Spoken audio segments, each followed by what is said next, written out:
Hi, my name is Oscar, and welcome to my presentation.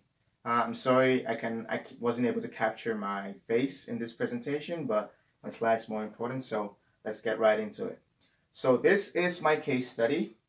The topic of my case study is Mount Polley mine disaster. So what happened here? We had a tailings, or they had a tailings breach where material flowed away from this dam and onto the lake. So let's kick it off. Introduction here. So this mine disaster actually happened August 4, 2014. Like I mentioned earlier, tailings material was flowing all the way to the Polley Creek and the Quizno Lake. Now these lakes are close, very close to the mine site, actually very close to the tailings dam. So to dive into this case study here, we will be looking at the nature and impact of this mine disaster. And looking at that, we will take a brief we will look into the brief history of the mine. So we will look into the location and the description of this mine. We will look and talk about who are the operators of the mine. We will talk about the potential causes of the tailings dam failure, which could be one of or combination of several factors such as design, overtopping, piping and cracking, foundation, human intervention. We will also be looking at the environmental impacts, impacts to wildlife, impacts to plants, and social impacts to the local communities living around the mine site. And finally, we will talk about the remediation plans that the company employed in remediating the disaster. So, history of Mount Polley. The location of the mine. Mount Polley is located west of the foot of Quizno Lake, between the Butchak and the Polley Lakes in south central BC. As you can see right here on the map, this is where the mine is actually at. And here is the Williams Lake as well, running across all along the mine there. So this is basically south central of British Columbia. That's where the mine is located. And a brief description of the mine. So Mount Polley mine is predominantly an open pit mine where gold and copper is being mined. It has also an underground component to it. The mine started operation in 1997. That's a long time now, and currently mills around 18,500 tons per day. And the current mine life for this mine is stipulated to be 2026. And operator of the mine. So right now the mine is being operated by a company named as Mount Polley Mining Corporation, MPMC. It is a subsidiary of Imperial Metals. Imperial Metals is a very large company. Over the years, Imperial Metals has acquired and merged a lot of mining companies, such that it's such a huge company right now. Imperial Metals has its headquarters in BC and was founded in 1959. Imperial Metals has deep expertise in exploration, mine development, mine operations, and is very good at maximizing its core assets. So now the core of the matter is that the tailings storage facility was breached. So here is the as-built of the tailings dam. So this tailings dam was constructed in 1995. That's actually when the construction actually began. So basically, this tailings dam was constructed to have 3 embankments. So right here is the main embankment, this blue line over here, and the green line is the south embankment, and then the red line is the perimeter embankment. So I can tell you right off the bat that the failure did happen here along this portion here around the perimeter embankment due to compromise in certain geological flaws. Now we will get into these flaws in the presentation. So to understand how this breach happened, we can look at how it was constructed, right? So we're going to take a brief look into the construction method of this dam. So basically, the dam was constructed using a modified centerline embankment design style. So this design style is known to be the most stable designs that you can employ or use to design your tailings dams. So here is a cross section of the tailings dike, and right here in the purple region here is the core of that dike. So this core is constructed using the most competent material because it is the most structural competent portion of your dike. So you want to use the most competent material to construct this area here. And now this green part is your upstream fill.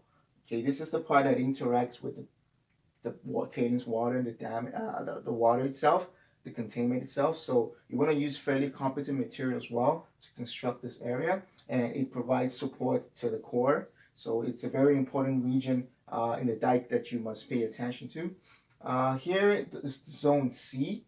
It's the in the brown section. It is the downstream fill.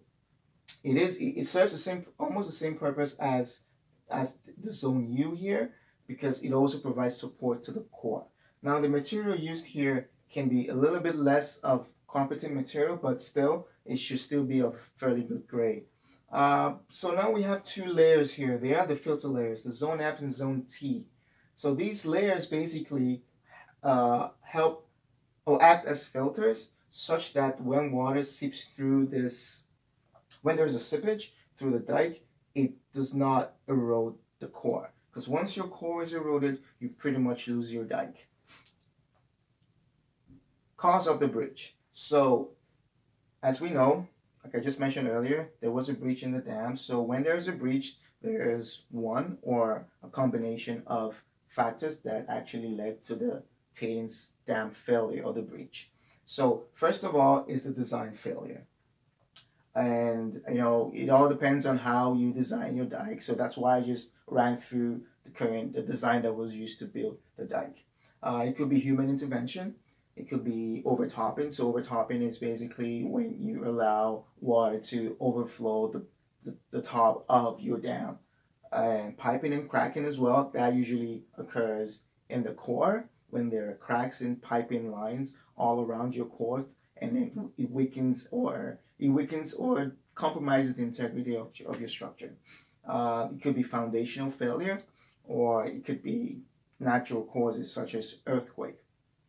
So like I mentioned before, the reason why this dam failed was primarily due to foundational reasons. So the perimeter embankment was actually built on a glacial layer that was 8 meters below, and the design did not capture that. So that was one of the reasons why over time, over the years, that area had to give way. Also, another reason why that dike failed was because it was built on a downward incline. So that basically just exacerbated the issue, so hence we had the failure. So now we will dive into an environmental impact, so impacts to the rivers and the streams around. So like I mentioned before, when there was the breach, the tailings material flew into nearby lakes. Actually, the mine Polley disaster, when it occurred, there was about 25 million cubic meters of tailings material and effluents that flowed, leaving the tailings facility here, going all the way towards the Polley Lake, and then back down all the way to the west basin of the Quesnel Lake. So now these tailings water and effluents did contain a lot of trace metals such as arsenic, cadmium, chromium, nickel, vanadium, lead, copper, and zinc. Now these trace metals are known to cause harm to plants, to fisheries, even in right concentrations could be very dangerous or hazardous to human life. So due to this breach here, there was an accumulation of material that created a plug in the Polley Lake, and that's why all of the material had to flow down this way onto the west basin of the Quesnel Lake. And now impacts to the fisheries. So now we have our spill. We have tailings material and effluents everywhere flowing from one part of the lake to the other end of the lake. And obviously, all of the contaminants are in the water right now. So the Quezon Lake is particularly important because salmon, which is predominantly the fish species that occupy that area, they spawn in the Quezon Lake. So the good news is that the salmon, which is the species that actually there is the sockeye salmon, they actually just finished spawning in the Quezon Lake. So they were actually migrating out of the Quezon Lake, away from the lake. So that was the good news, that we had already salmon species that were migrating away from the lake. But the bad news here is that the progeny of these migrating salmons were still in the Quezon Lake. So they're still in their rearing cycle. And so they're going to be there for a little while. And all of the contaminants are going to interact with these fishes, or they're going to interact with all the contaminants. And who knows what can happen, right? So that's the bad news in that front. Impacts to wildlife. So there was impact to the soil. There was impact to soil invertebrates and also plants. But no strong evidence for impact to bigger animals like moose, deers, and bears. So, which is sort of a good news right now. But however, they are monitoring for long-term ecological assessments on those animals, right? Because it might not show today, but further down the road, you might start to see some effects of these contaminations. Impact to local communities. So what is very surprising is there was no official assessment done to basically assess the impact of this spill on the local communities. But however, there was a qualitative approach that was done to basically identify what First Nation communities that were impacted, the impacts to health, impacts to livelihood, emotional stress, changes in diet and activity of the community. So here is the result of the approach. So basically, there were key issues that were identified, and they were trying to match the key issues with the communities that were affected. Key issues such as if there was a decrease in personal fishing practices, or a decrease or discontinued commercial fishing practices, emotional stress, increase intra-community tension. You know what I mean? So that's what the approach was aimed to do, was to match piece and match the key issues and impacts with communities that were affected by it.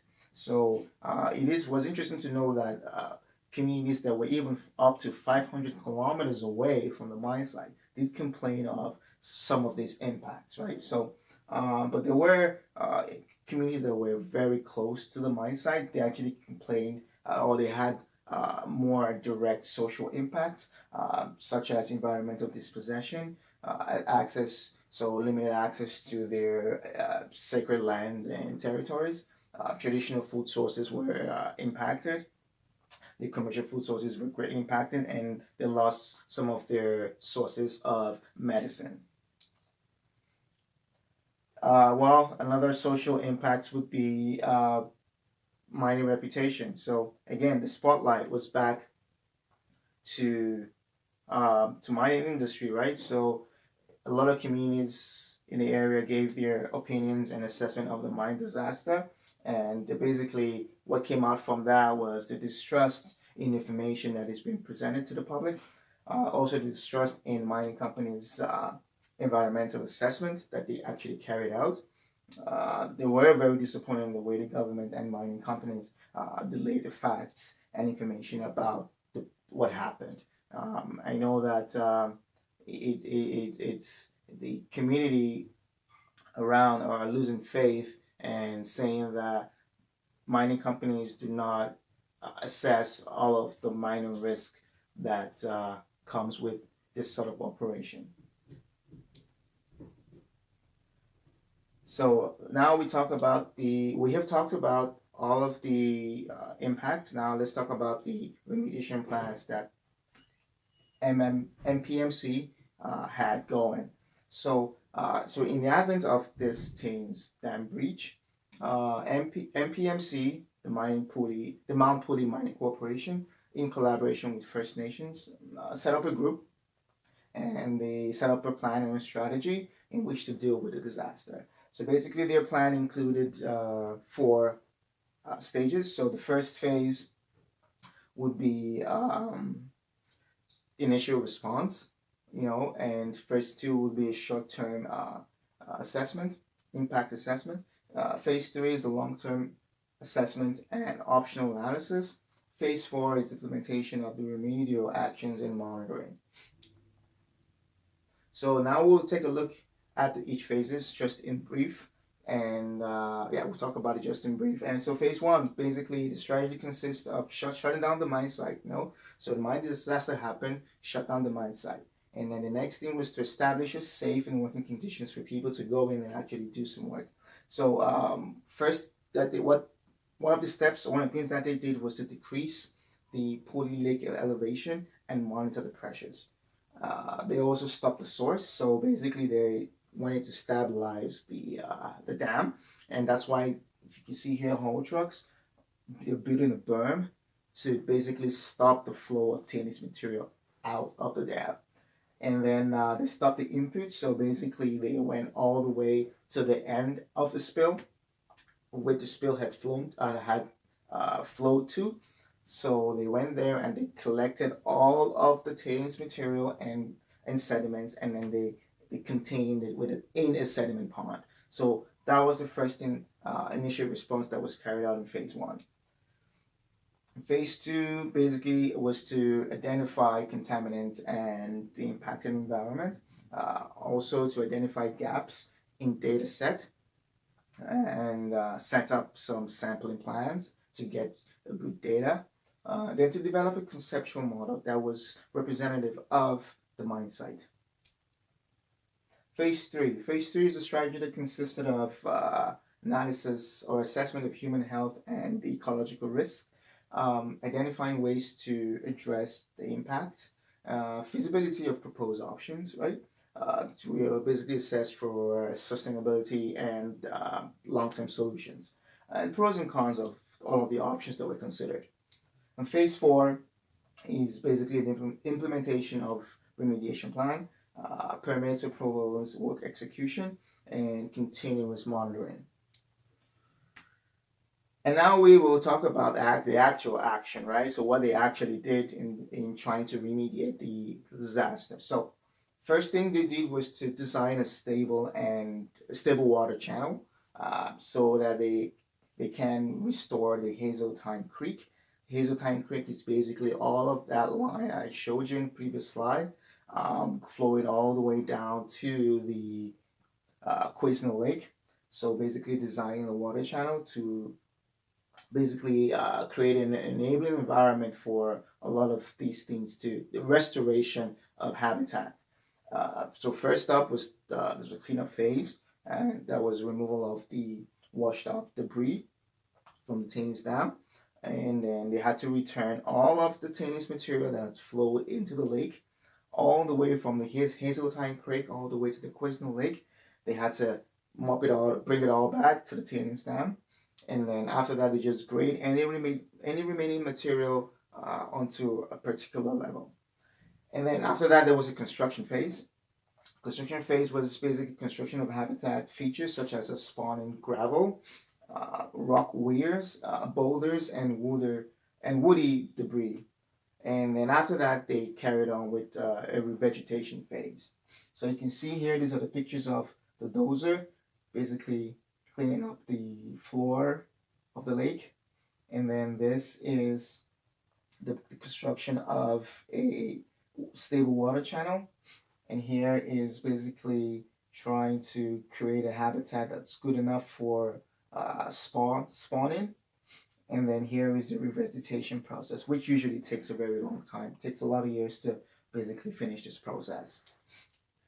And so, in summary, Mount Polley tailings dam breach, of course, caused major physical and even to an extent chemical impact to the Hazeltine Creek, Polley Creek, and the Quaesno Lake. This cause, like I said before, was attributed to the to the foundational floor that wasn't captured in the design. There is a serious concern still amongst the First Nations communities, citing impacts to their local environment, social groups, and livelihoods as a result of the breach. The Tanis breach brought about, like I said before, a new spotlight, renewed attention to the mining industry, basically regarding negligence and the inherent risk that mining poses to the environment, wildlife, and even people. And finally, the Mount Polley Mining Corporation (MPMC) and the BC government, they set up a remediation plan and actions that right now are still being carried out till this very day to clean up the spill and restore vegetation and natural fishery habitat. So, my references, and thank you for listening. Thank you very much. Bye.